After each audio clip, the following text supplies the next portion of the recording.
Savor the Great Musk Panic. On drinking the delicious tears of blue-check hypocrites who've suddenly discovered the perils of a privatized speech landscape. The New York Times earlier this week ran a guest essay by Gawker founding editor Elizabeth Spiers, fulminating about Elon Musk's effort to purchase Twitter. She wrote, "What exactly does Musk believe can't be said on the platform right now? It certainly doesn't take long to find discredited race science, arguments that women are intellectually inferior, anti-Semitism. It is easy to assume that the banned speech that Mr. Musk is standing up for is worse even than that." As the comedian Michael Che put it on Saturday Night Live, the $44 billion deal shows how badly white guys want to use the N-word. This is the elite argument against free speech in a nutshell. If you favor all legal speech, you really just want to slander, threaten, and harass. Now please let me tiptoe up to libel myself, as I tell millions of New York Times readers I assume you're a racist, itching to use the N-word. The hypocrisy of America's self-appointed culture protectors this week is breathtaking. They really seem not to realize that what they've been seeking for years isn't an end to speech abuses, but a monopoly on them. They see Musk as a traitor to his class, threatening to upend what they see as a natural order that in recent years placed blue-nosed squads in deserved roles as vanguards and truth arbiters.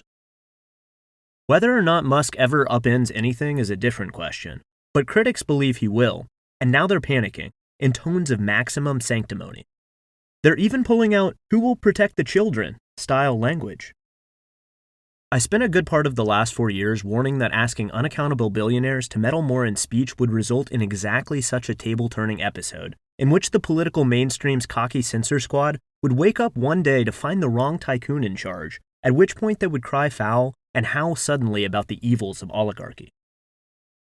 For failing to share their vision of enlightened censorship, colleagues denounced me as a reactionary pervert in the employ of, pick one, Trump, Assad, Putin.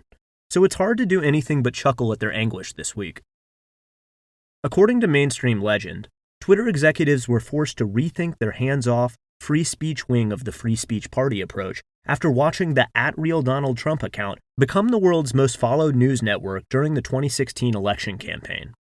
In doing so, they upended the power of traditional news media figures to filter out what they deemed unacceptable political candidates. The Washington Post would later describe how anguished Twitter General Counsel Vijaya Gadde and CEO Jack Dorsey realized after Trump's election that their product had escaped its pen and needed putting down.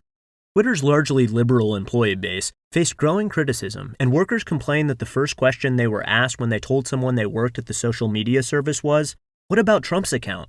His account was even briefly deactivated once by a rogue Twitter employee in 2017. By 2018, Dorsey and Gadde, whose title is Legal, Policy and Trust and Safety Lead, knew they had to rethink their approach to powerful people's megaphones. Executives began to devise new policies and product features that would enable the company to place a specific label to cover up a tweet.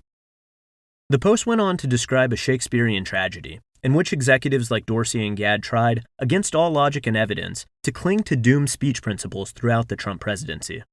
Blind to their fate as all tragic figures must be, they held on past the bitter end, leaving Trump's account up long enough to imperil democracy itself via the insurrection. Democracy was always democracy itself in the Trump years. January 6th in this version of the story was clearly Twitter's fault, caused by a mob of Trump supporters following the president's calls on Twitter, as the Post put it. When the company then belatedly did the right thing and deactivated Trump's account, the Post said it brought to an end an era of free speech online that Twitter itself helped create. That's one version of history. I remember another. First, it wasn't Twitter that undermined the authority of Beltway pundits and backroom kingmakers like Mark Halperin's famous Gang of 500 to decide which candidates were and were not electable.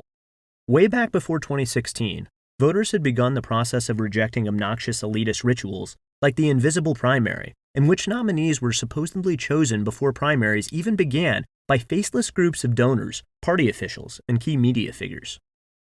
We saw an early preview in 2008, when Hillary Clinton won the invisible primary, but Democratic voters chose Barack Obama instead. In 2016, Jeb Bush got $150 million in backing and won 3 delegates. That wasn't because of Twitter. It was because Jeb Bush was a historically pathetic candidate who couldn't fill an aisle of a New Hampshire drugstore. Media priests then cycled through one horrible candidate after another announcing each would eventually emerge as the real, non-Trump Republican choice. Every single one of them, from Scott Walker to Chris Christie to John Kasich to Marco Rubio, flopped in spectacular fashion, and that wasn't Twitter's fault either. Nor was it Twitter's fault that virtually every pundit at every major news outlet declared it impossible for a candidate to win without their approval. It wasn't Twitter that forced the New York Times to write in September of 2015 that Trump had just about no shot because it is the party elites who traditionally decide nomination contests. A second major problem with the Twitter's failure to censor cause Trump version of history is it ignores the way Democrats themselves began meddling with the platform during the same time period. When Hillary Clinton unexpectedly struggled to defeat a penniless primary challenger in Bernie Sanders, she and her pals in media launched an unforgivable smear campaign against him, using Twitter. Sanders had gained momentum by asking painful questions about Hillary's real history of accepting vast sums in speaking fees from crooked banks. Blue Check stopped that dangerous story in its tracks by introducing a new one about the scourge of online Bernie bros. Thanks to this clever mid-campaign push by the Clinton campaign, suddenly, the issue of the 2016 Democratic primary was a supposed online onslaught of white male Twitter trolls who hated women and minorities and were Bernie's real base. The supporters in Bernie's enormous real-life crowds were apparently only pretending to be diverse masses of self-effacing pseudo-socialists who supported unions and free healthcare. According to Clinton acolytes and waves of their cultivated blue-check pundits, these Bernie fans were really a stealth hate movement. This began a long period in which it was deemed not just acceptable, but desirable to smear people in certain ways online. Things that only a decade ago would have been considered at least libel adjacent, like Hillary Clinton calling Tulsi Gabbard a Russian asset, or The Guardian calling comics like Ricky Gervais or Dave Chappelle bigots in a headline no longer inspired hesitation, while factually bogus stories about people like Julian Assange or Trump were greenlit with regularity by the same people who once rightly denounced smears of people like Hillary or Monica Lewinsky in right-wing media. While smearing in one direction became increasingly permissible, other types of cyber misbehavior were declared so serious they required the intervention of some of the country's highest elected officials. As far back as 2017, the senior executives of companies like Facebook, Google, and Twitter were dragged to the Hill and scolded for failing to do enough to stop Russia's influence operation, by which of course they meant Trump's 2016 electoral victory. Senators like Virginia Democrat Mark Warner made it clear that if platforms didn't start censoring more, they would be taxed and regulated in a list of fascinating new ways. Soon after the scolding, word leaked out that the changes companies like Google dutifully enacted to their algorithms to combat fake news had the highly convenient effect of reducing traffic to sites critical to centrist Democrats. These were not just conservative sites, but also traditionally liberal and even socialist outlets like Common Dreams, Truthout, Alternet, and the World Socialist website. Of course, none of the blue-check warriors currently howling about Musk cared then, because to them, such left-leaning critics of the Democratic Party might as well have been Russian agents. The Washington Post all but said as much in late 2016 when it ran a fawning profile of the anonymous smear artist Prop or Not, who compiled a list of 200 websites that wittingly or unwittingly published or echoed Russian propaganda.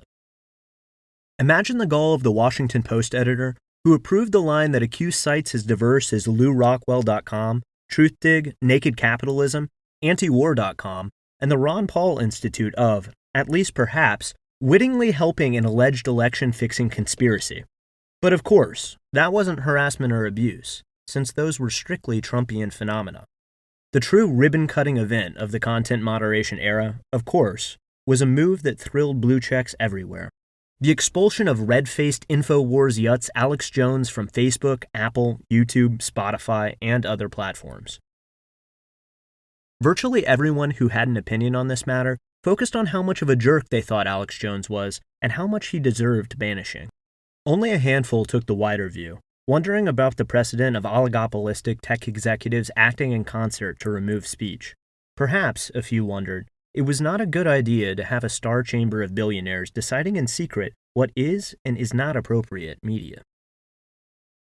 Governments at least purport to be acting solely in the public interest, but platforms are making these decisions based on what's in their financial interests, said Ben Weisner, then director of the ACLU's Speech, Privacy, and Technology Project.